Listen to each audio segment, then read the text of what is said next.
Bengals fans here from last night, but we definitely wish and congratulate the Rams. All the best from the city of LA for sure. Okay, so this is something that just went out. So just in case you all didn't get it yet, so President Biden spoke today with Prime Minister Boris Johnson of the United Kingdom. The leaders discussed their recent diplomatic engagements with Ukraine and Russia. They also reviewed ongoing diplomatic and deterrence efforts in response to Russia's continued military buildup on Ukraine's borders and reaffirmed their support for Ukraine's sovereignty and territorial integrity. They discussed efforts to reinforce the defensive posture on NATO's eastern flank and underline the continued close coordination among allies and partners, including on readiness to impose severe consequences on Russia should it choose further military escalation. So I have a few more things for all of you at the top. Today marks 4 years since the Parkland shooting. As the president said this morning in a statement that I'm sure all of you have seen, we can never bring back those we've lost, but we can come together to fulfill the first responsibility of our government and our democracy, to keep each other safe. For Parkland, for all those we've lost, and for all those left behind, it is time to uphold that solemn obligation. Since his first day in office, the president has worked to uphold that obligation and to save lives by preventing gun violence. He again called on Congress this morning to act, including to expand background checks to keep criminals from getting guns, and to ban the sort of high-capacity magazines that were used to kill 2 NYPD officers. And the president called again on Congress to fulfill his budget request for another $500 million to fight gun violence. But if Congress won't act, the president's not going to just wait and sit back. He's already done more than any other president in their first year in history to advance common sense gun violence prevention measures, and he built on that just earlier this month with new measures he announced in New York City. Last June, he laid out a comprehensive strategy to address gun violence from every angle. And the White House is working closely with agencies across the administration to deliver on that and save lives. The plan is comprehensive, addressing both the supply and demand side contributors to gun violence, pursuing prevention, intervention, and accountability using every tool in the toolkit: regulation, enforcement, budget, the bully pulpit, and legislation, and pulling together the federal agencies for a whole of government effort to reduce gun violence. Specifically, we're addressing the root causes of gun violence by expanding educational and economic opportunities. We're going after especially dangerous firearms with new proposed regulations on ghost guns and stabilizing braces that turn pistols into rifles. We're stepping up federal law enforcement efforts against illegal gun trafficking, including through strike forces in major cities, and establishing a zero-tolerance policy for gun dealers who willfully sell guns illegally. And we're providing cities and states with unprecedented amounts of money, including through the rescue plan, to invest in community policing and effective community violence intervention programs and AFT. During an event at the White House today, Vice President Kamala Harris announced alongside FCC Chairwoman Rosen Worcel and Senior Advisor Mitch Landrieu that more than 10 million households are enrolled in the Affordable Connectivity Program, the nation's largest ever broadband affordability program, created through the bipartisan infrastructure law. The Affordability Connectivity Program enables low-income households to apply for discounts towards monthly internet service and a one-time discount on tech equipment such as laptops or computers. This is one of the many ways that the Biden-Harris administration is ensuring every American has access to reliable, affordable, high-speed internet. The bipartisan infrastructure law delivers a historic $65 billion to ensure that every American has access to reliable, high-speed internet through an historic investment in broadband infrastructure development. That internet service is affordable by lowering costs, increasing competition, and creating price transparency. With that, please go ahead, Darlene. Thank you. A couple of questions on Ukraine and then one on another topic. What is the reaction here to the Kremlin signaling that it's ready to continue dialogue over Ukraine? And does the White House see that as sincere on the part of the Russians? So, yeah. Thank you for the question. We are actively working to reach a diplomatic solution to de-escalate the crisis. Over the weekend, as you all know, the president spoke with President Putin, and we remain engaged with the Russian government in full coordination with our allies and partners. The path for diplomacy remains available if Russia chooses to engage constructively. However, we are clear-eyed about the prospects of that given the steps Russia is taking on the ground in plain sight. This is something that the National Security Advisor, Jake Sullivan, talked about right here on Friday. Right before our eyes, what we're seeing with Russia. We're seeing new Russian forces have been arriving at the Ukrainian border every day. As we have said before, we're in the window when an invasion could begin at any time. We will not comment on any details of our intelligence information, except to say that it could begin this week, despite a lot of speculation that it would happen after the Olympics. Again, something that Jake Sullivan said right here on Friday. It remains unclear which path Russia will choose to take. The U.S. is ready for any situation. You know, President Biden has made it very clear on his call with Putin this weekend that if Russia undertakes a further invasion of Ukraine, the United States, together with our allies and partners, will respond decisively and impose swift and severe costs on Russia. President Biden reiterated that a further Russian invasion of Ukraine would produce widespread human suffering and diminish Russia's standing. So we are continuing to coordinate closely with our allies and partners. President Biden spoke with President Zelensky yesterday and Prime Minister Boris Johnson, as I just read out to you that call this afternoon. And we are in close contact with our allies again and partners again across all levels of government. Our partnership with our European and NATO allies have never been stronger and purposeful as we work collectively to de-escalate the tensions at the Ukraine-Russia border. If Russia should choose to invade, the severe economic consequences and irrevocable reputational damage caused by taking innocent lives for a bloody war will only weaken the country, not strengthen it. And in that close coordination with allies and partners, is the view that Russia's willingness, what they say today about wanting to continue the dialogue, is there a consensus that is sincere? I mean, how do all of you interpret what's coming out of the Kremlin today? So we've been very clear about this. There is only one country who is currently building up their forces at the Ukraine border, and that's Russia. And as we have stated, as Jake Sullivan has stated, that we, in the past 10 days or so, we only continue to see a buildup, not a de-escalation. So we are open to diplomacy. That door to diplomacy is open, as we have said, and so that's what we want to be headed towards. And you know, if we will be ready for whichever decision that President Putin decides, but clearly we would prefer the path of diplomacy. I also want to just say one more thing really quickly. This is something that my colleague John Kirby said at the Department of Defense just now, that Secretary Austin is going to travel to Belgium, Poland, and Lithuania, so that you all have this.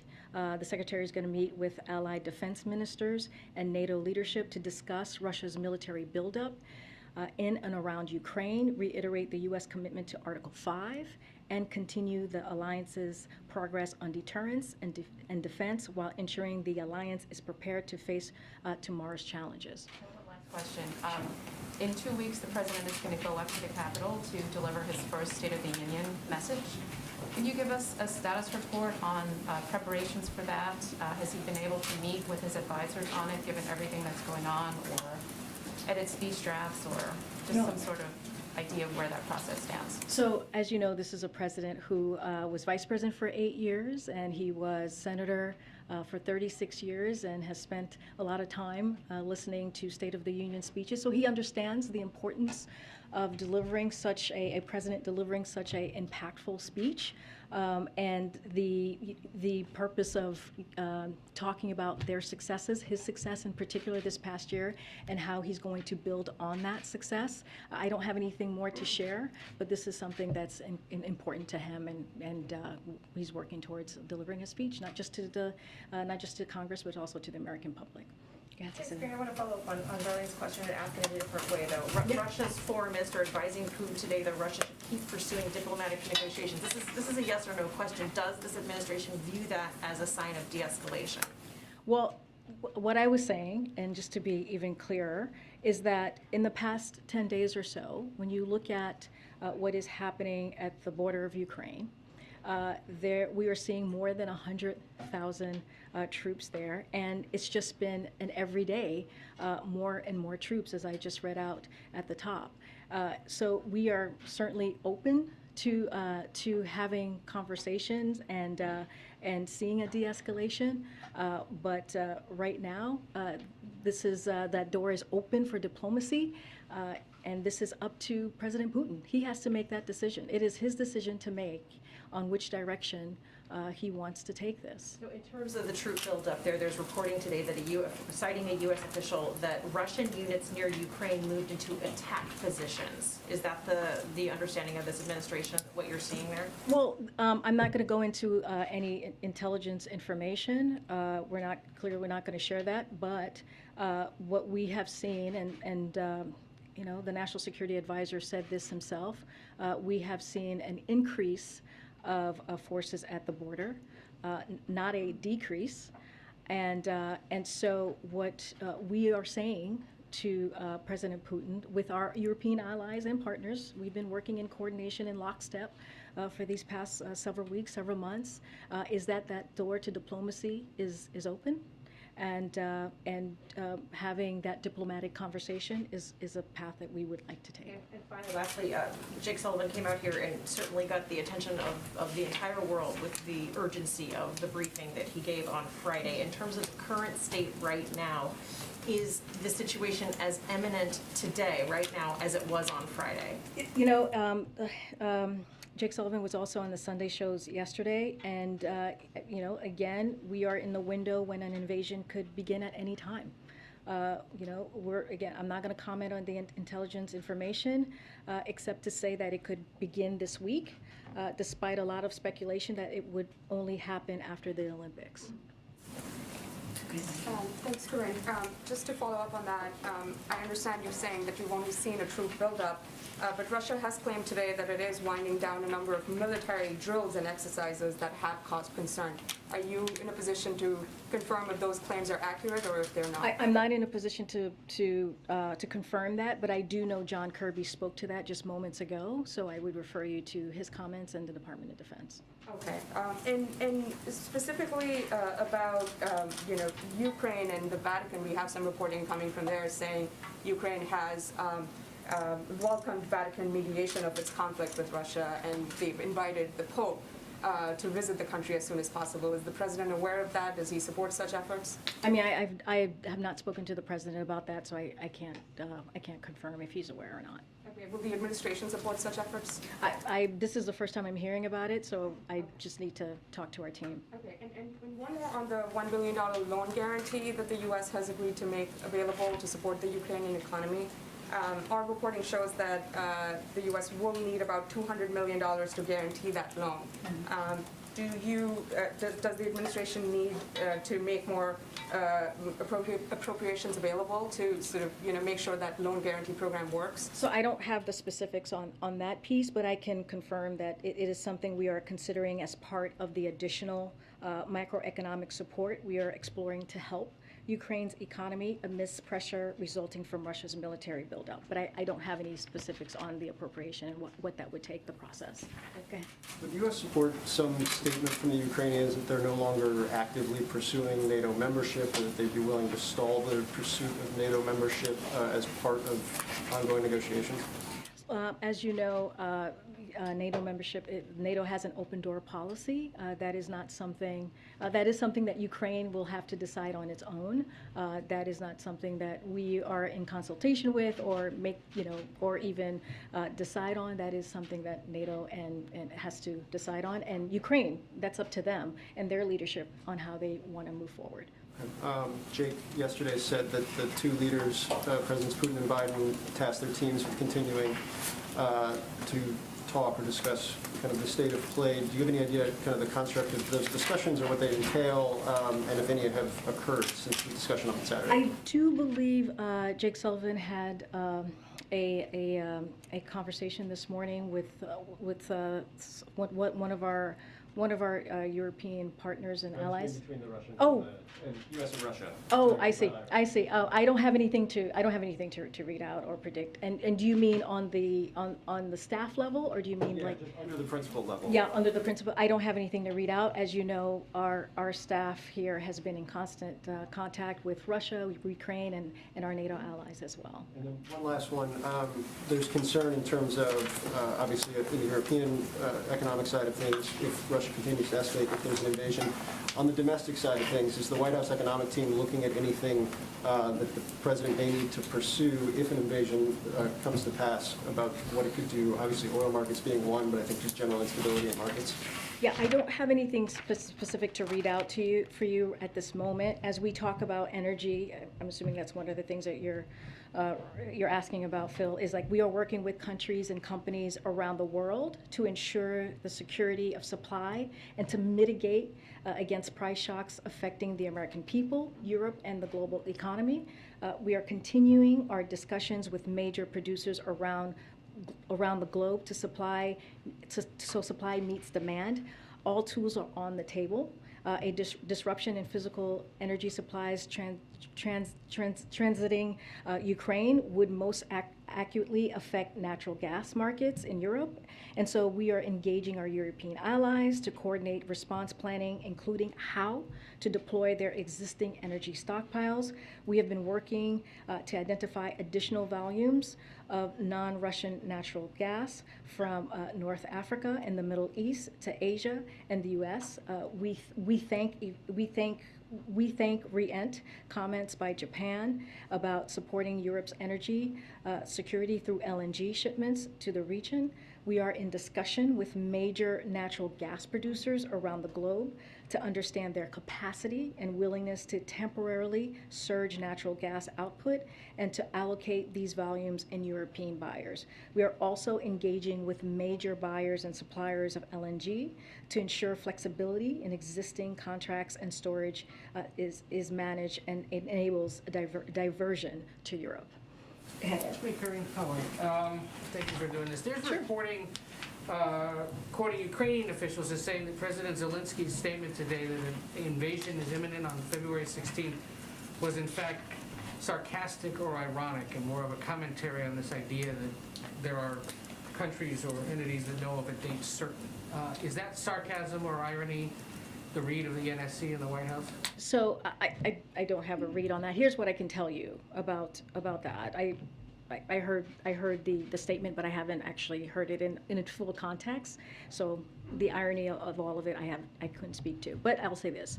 Well, I'm not going to speak to intelligence matters, as I've said, multiplies already. Our intelligence sharing with the Ukrainians. As we said before, we are in the window when an invasion could begin at any time. It remains unclear which path Russia will choose to take, because we do not know. It is his decision to make. We remain engaged with Russian government in full coordination with our allies and partners. The path for diplomacy remains available if Russia chooses to engage again constructively. But we are clear-eyed about the prospects on the ground and are ready to impose severe costs on Russia in coordination with our allies and partners if they attack Ukraine. All right. And two other unrelated matters. Supreme Court, is it still the expectation that the president will interview nominees this week? And do those that are under consideration know for certain that they're on the short list of people being considered? So, I appreciate the interest here. Look, after having a series of conversations and good discussions with lawmakers from both sides of the party, legal experts, scholars last week, the president continued to review materials as he considers deeply qualified candidates, as we have said, with strong experience, character, integrity, dedication to the Constitution and the rule of law. I don't have anything else to share on any interviews or who he's interviewed, but we don't have anything else to share for today or for this week. And what's that? Has he interviewed someone then, the way you just phrased it? You said interviewed, yeah, that's the. Oh, I'm sorry, I meant to be, he has not interviewed potential nominees, to be clear, sorry. But to just answer your last question is that we are on track. He is on track to select a SCOTUS nominee by the end of this month. Okay. And then just real quick, Robert Califf is still awaiting confirmation in the Senate to be FDA commissioner. It looks like that may happen tomorrow. Mm-hmm. Is the White House confident he's got the votes? Have you lined up all the Democratic votes you might need for this? Well, I'll say this: we are confident Dr. Califf will be confirmed with bipartisan support and urge the Senate to confirm him tomorrow, as you just stated, Ed. It is critically important to have confirmed leadership at the FDA in the midst of a pandemic, as we all know. He had a strong bipartisan showing coming out of committee, including from Ranking Member Burr. It's important to remember he was confirmed 89-4 in 2016. Many folks who supported him then are still in the Senate. We are in a daily contact with HHS, who is leading the effort to get him confirmed. HHS and the White House officials are making a lot of calls to the Hill, figuring out which members need what information. Secretary Becerra, our OLA team, and Steve Ricchetti are all making calls in support of Califf to a bipartisan group of Senate offices. Dr. Califf himself has met or is scheduled to meet with 47 senators, and that number continues to increase. It's also one of the highest number of meetings of any nominees that have been done thus far. Yeah. In his conversation with President Putin, did President Biden give him any signal for how he could de-escalate? Would it have to be something visible, like moving forces somewhere? Could it be something in the realm of what's verbal, like what we saw from Lavrov today? Is there anything that the president set out as a cue that could try to tamp things down? So the call between the two president was professional and substantive. So it lasted a bit over an hour, as you all know, from the readout this past weekend. The two presidents agreed that our teams would stay engaged in the days ahead, but there was no fundamental change in the dynamic. And just to close the loop on the Supreme Court, so you're not saying that the president has done any interviews? No, I'm not. Just to be clear. Now, I meant potential interviews. The president has some travel scheduled this week. Yeah. Given the volatility of world events, do you anticipate that if things were, and I know this is hypothetical, but often when there are unpredictable events, there can be changes to the schedule? Are you in a posture where you think that could be a situation where the president would remain at the White House or anything like that if things were to change? Well, as you said, it is hard to read, Kelly O, a hypothetical or to give an answer to a hypothetical. As you know, the president deals with multiple things at once, and that's what this president is prepared to do. Thanks, Karine. On the sort of ripple effects of a potential invasion, is the administration prepared to block Russian oil imports to the U.S. if Russia invades, given that the imports have reached their highest prices in 11 years? So, I just laid out what we're doing. We're talking to countries and companies around the world, engaging with them on all of the different potential outcomes if this were to happen. I don't have any more specifics than what I just laid out for you. And so one of the things that we have said over and over again, and the president has made this very clear to Vladimir Putin, is if Russia chooses to invade, there will be swift and severe economic consequences. Wouldn't it be difficult, though, for the U.S. to continue to import Russian oil after all of the rhetoric that we've put forward about Russia needing to not invade Ukraine and pressuring Germany to, come out strongly on Nord Stream 2 and possible punishments for Russia if they were to take this step? Wouldn't it be tough for the U.S. to continue in that event to import Russian gas? Well, again, it's a hypothetical. I'm just telling you what we have been very, very clear. The president has been clear. Our national security advisor has been clear. We all have been clear, either from this podium or direct communication with Russia, whether it's with the president or its leadership, that if they were to invade, and in coordination, in lockstep with our European allies and partners, that's how we're moving forward here, that there would be severe, decisive economic consequences. I cannot speak more to that. Okay, and then the sanctions package that's being worked out on Capitol Hill, I understand that the White House is involved in those discussions now, and congressional sources have told me that the White House has insisted on a waiver for Nord Stream 2 even after an invasion. Can you confirm if that is true, and if so, why would the White House want a provision like that in a sanctions package coming out of Congress? Well, look, when it comes to Nord Stream 2, we've been pretty clear about this. The president has said that, he said this during his press conference last week with the German chancellor, if Russia further invades Ukraine, there will no longer be a Nord Stream 2.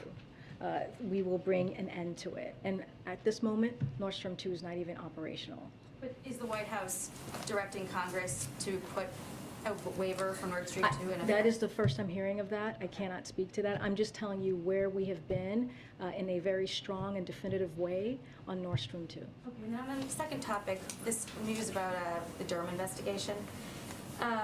Does the president have any concerns about a candidate for president using computer experts to infiltrate computer systems of competing candidates, or even the president-elect to use for the goal of creating a narrative? Is that something that...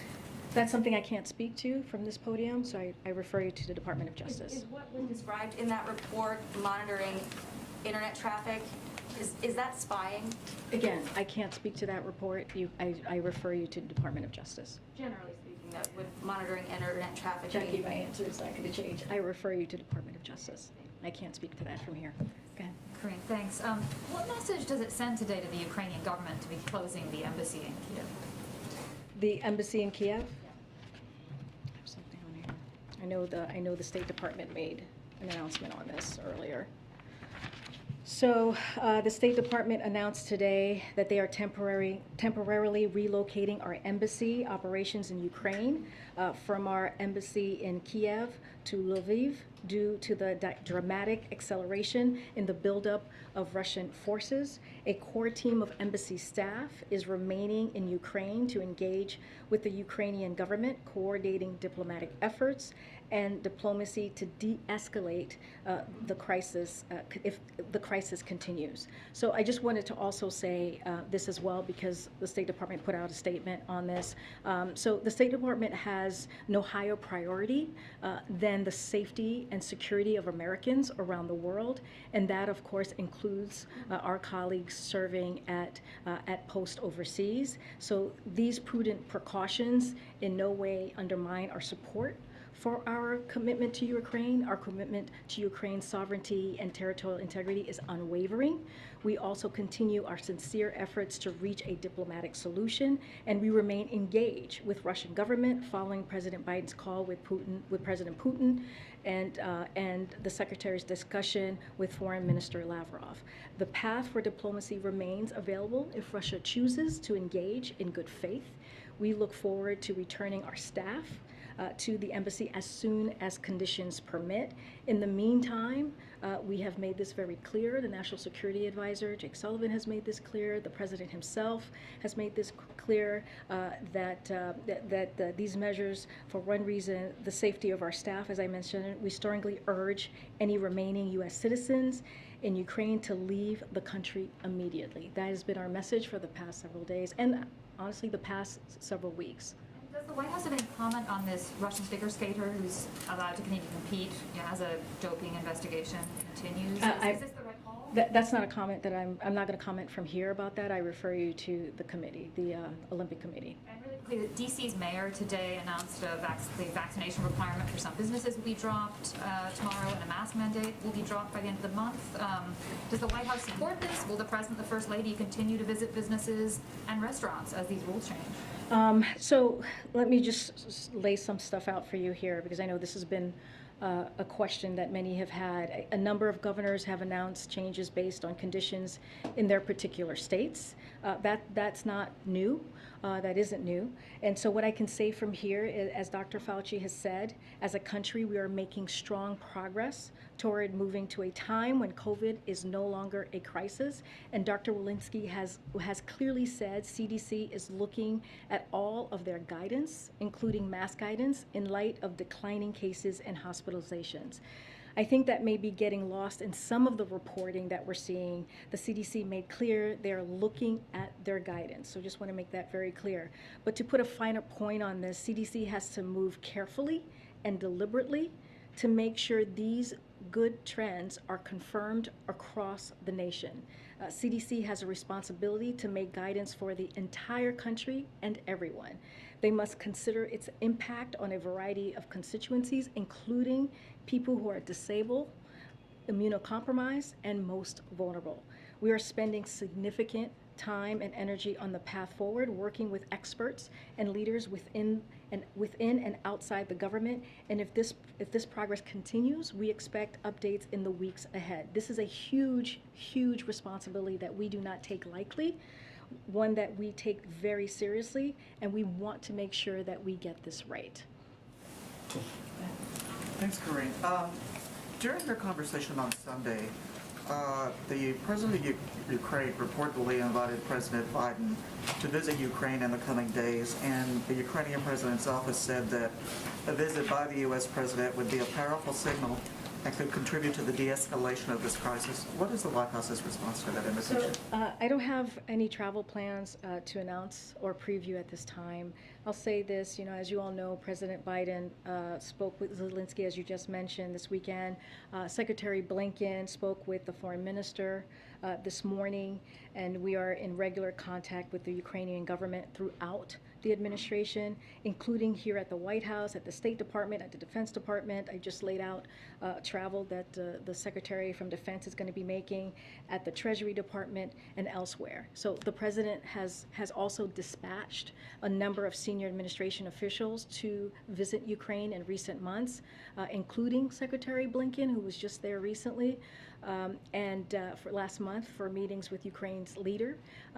Our North Star has been nothing about Ukraine without Ukraine. You've heard us say this over and over again, and we will continue to coordinate closely with Ukraine as we try to reach a diplomatic solution to the end of this crisis. Go ahead, Michael. Could I bring you back to the gun issue that you talked about at the beginning? A bunch of years ago, a large number of people in the Obama administration, including the current president, fought fiercely for closing the gun show loophole and described it as the least that could be done, and were very angry and upset when it didn't pass, pushing also at various times for even more, ban on assault weapons and the like. You didn't mention any of that. The president's message today that he put out earlier didn't mention any of that. Is it fair to assume that either this president no longer thinks those things are needed, or has simply abandoned any hope of getting them passed? I wouldn't assume that. One of the things I did say is we are encouraging Congress to act as well. There's a legislative component to this, as you just laid out, so that is important as well. But I do want to read a couple of quotes from about the president's executing on his historic comprehensive gun violence reduction strategy. So there is support there for it. I know you're talking about a specific thing, but I want to not just take our word for this. So Brady has called the president's plan historic and said President Biden and his administration are truly taking comprehensive action to address violence in our country. Giffords commented the Biden-Harris administration, commended, the Biden administration for announcing a comprehensive strategy to prevent gun violence and protect public safety. Gun violence is a complex problem, as you can imagine, and as she stated, that requires an array of solutions. President Biden and Vice President Harris understands that. This is a quote from Giffords. Every town for gun safety said President Biden is taking the comprehensive approach we need to address this crisis. And so is there more work to do? Absolutely. That's why we're encouraging and urging Congress to act as well. But the president's going to do everything that he can from his perch to get this done. But he would be satisfied that if the things that he's pushing that are on that list and that you have talked about, that he talked about, that would be good enough? We're not calling it good enough. He is doing everything that he can from his perch, from the White House, from the federal government, and using every tool at on a tool belt that we've talked about. That's what we try to do to make sure that we're addressing a real problem, which is gun violence. So what the other part of that is urging Congress to act as well, which we have been doing. But he's not going to sit back. You heard me say that. He's not going to sit back and wait. He's going to act. But he's also not going to spend a whole lot of time or energy pushing for a ban on assault weapons or closing the gun show loophole that just a bunch of years ago he and others described as vital. Well, I'll say this. We are constantly in conversation with folks in Congress, with leadership, with congressional members, with senators. That is an array of issues. The president is going to continue to fight to make sure that we get these guns off the street and we truly deal with gun violence. He is doing his part from the White House, and he's going to continue to work towards that effort. Okay. Thanks, Karine. A few questions. First on Afghanistan. The Biden administration appears to have been downplaying some accounts from ground commanders involved in the evacuation of Afghanistan over the past week. We heard a State Department spokesperson say that their criticism was cherry-picked from a larger report. For President Biden himself reject those accounts. Jen, last week, I believe, said that there was no after-action report. So 2 questions I wanted to ask you to clarify the White House position. One, does the White House agree that the evacuation should have been started earlier, which is what some senior military officials have asserted? And secondly, did Jen misspeak last week when she said there was no after-action report? There's been some reporting from a colleague of mine over the weekend that indicated there was indeed an after-action report that was reviewed. So to your last question, no, Jen did not misspeak last week. This Abbey Gate report is not the Pentagon's broader after-action review on Afghanistan. That report will examine the final months of America's longest war and cover from February 2020 through the end of the evacuation. So no, she did not misspeak. But let me just say something that I think it's really important. I'm just going to quote John Kirby, who did a Sunday show yesterday. I believe this was Fox News Sunday show, and I'll quote him here. He said, I would also add here in Washington, we have been planning for evacuation as far back as April. And there was no effort by Washington, certainly not by the National Security Council, specifically to slow down that planning, to slow down those pre-positioning of forces that we did in the summer, to slow down the actual execution of the evacuation. So again, this is John Kirby, spokesperson for the Department of Defense. So again, these were documents that assert impressions and perspectives which are very important down at the tactical level in real time. We need to conduct a larger, more strategic level after action review to get the whole sense of this, and we're doing that.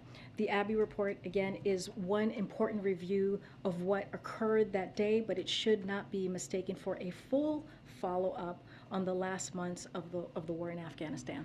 And on a different topic, to Yeah, follow sure. up on the earlier questions about the Supreme Court, I know you said that the president has not conducted any interviews with candidates yet, but will the White House disclose which candidates the president does interviews with as he goes through this process? What I can promise you right now is that the president's going to make his selection for the Supreme Court justice by the end of this month. That's what we know, that's what he stated, and that's what we will do. And last question, Vice President Harris is headed abroad to the Munich Security Conference this week. Can you talk a little bit about what the White House hopes she will accomplish there? And is she going to be sort of the sole representative of the administration in some of these meetings with counterparts? Are there going to be other administration officials as well? Can you sort of give us a sense of what the expectation is? So I don't have any specifics, but I can say that we are very proud to have the Vice President lead the delegation to Munich this week.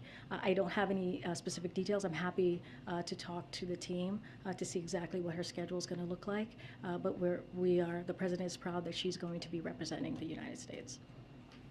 Go ahead, Just Tam. a couple of quick ones. Following up on this Zelensky question, can you confirm whether President Zelensky asked President Biden to come to Ukraine this week and whether the administration considered it at all? I know you don't have travel to announce, but All I can tell you is what I just said. We don't have travel to confirm right now. That is what this president's schedule looks like. It's certainly not confirming to go to visit Ukraine. That's what now our focus right now is to continue to have the conversations on the staff level, to continue to make sure that we keep the door to diplomacy open. There's too much at stake. There are human lives at stake, which is what the president told President Putin, and that is our focus. How do we stop a war? That's our focus. And Pfizer withdrew late last week its application for the vaccine for young kids. Is that a disappointment to the White House? Yeah, I have something on that. So FDA is committed to acting urgently to save lives amidst the pandemic, and they continue to work with Pfizer to review additional data on its vaccine for kids under 5. In recent days, new data, as you know, Tam, emerged regarding Pfizer's submission to the FDA for its vaccine for kids under 5 years old. Based on FDA's assessment of that new data, the agency concluded that additional information regarding a third dose should be considered as part of any authorization. The initial data has been helpful to the process, but FDA believes more information, including the impact of a third dose, is important to the evaluation. So that is the process. That is the process right now, currently. That's working, and that should give parents everywhere confidence in the process, right? Because we want to make sure that the process is working. FDA is in the middle of a thorough, independent regulatory process to review this vaccine, and if a vaccine is authorized, it will have met FDA's rigorous standards. So that is what the parents, as a parent myself, and I know you're a parent, should be very proud of, that the FDA is doing this. And on the DC mask mandate, do you expect that mask mandate coming down to affect policy here on campus at the White House?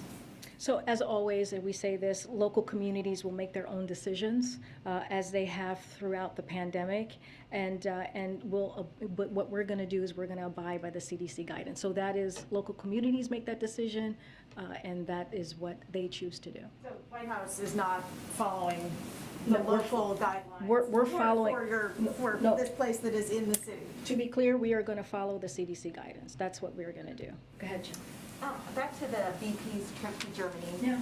Is there discussion in the White House about whether she should go no matter what is happening in Ukraine, or has there been discussions about what might trigger her to cancel? You know, I don't have any insight on that. That's another hypothetical that I can't answer. But what I can say is that we are proud that she's going to be leading the U.S. delegation to Munich, and that is on schedule to happen. On the embassy in Kyiv, do you know if all the classified information has now been stripped from that building? I do not have that information for you. Yeah. Thank you. I want to ask you a few questions on Quad and Russia. Do you think Quad countries are unanimous on the issue of Russia? Can you say that one more time, Len? Do you think the Quad countries, US, Japan, India, and Australia, they had a meeting in Australia recently. Do you think these countries are unanimous on the Russian? On the Russian issue in particular. So as you know, Secretary Blinken was just in the region where he met with the Quad. It was an opportunity to discuss Russia's ongoing threat to Ukraine. They discussed the threat that Russia's aggression poses not only to Ukraine, but to the entire international rules-based order, which has provided a foundation for decades of shared security and prosperity for the region and around the globe.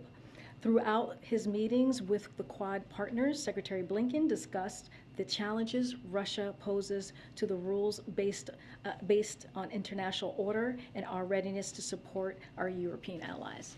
I'm asking this question because the India's foreign external affairs minister S. Jaishankar said that India only follows multilateral sanctions, not country-specific sanctions. And as you're looking towards country-specific sanctions from the U.S., because the UN Security Council is unlikely to go for those sanctions because the vetoes Russia and China have that. Are you in conversations with Indians that they should follow the U.S. sanctions as well? So, we're not going to get into specifics. We've been really clear about our discussions, so not going into details on that. But beyond what we've read out from the Secretary's meeting in Melbourne last week, but we're working closely with a range of allies and partners, including India. One final question. Sure. What role President Biden expects India to play in the Quad? So we will continue to build a strategic partnership in which the United States and India work together to promote stability in South Asia, collaborate in new domains such as health, space, cyberspace, which is important, deepen our economic and technology cooperation, and contribute to a free and open Indo-Pacific. We recognize that India is a like-minded partner and leader in South Asia and the Indian Ocean, active in and connected to the Southeast Asia, a driving force of the Quad and an engine for regional growth and development. No problem. Oh, thank you. Thanks, everybody. Don't forget to get those flowers and those candy.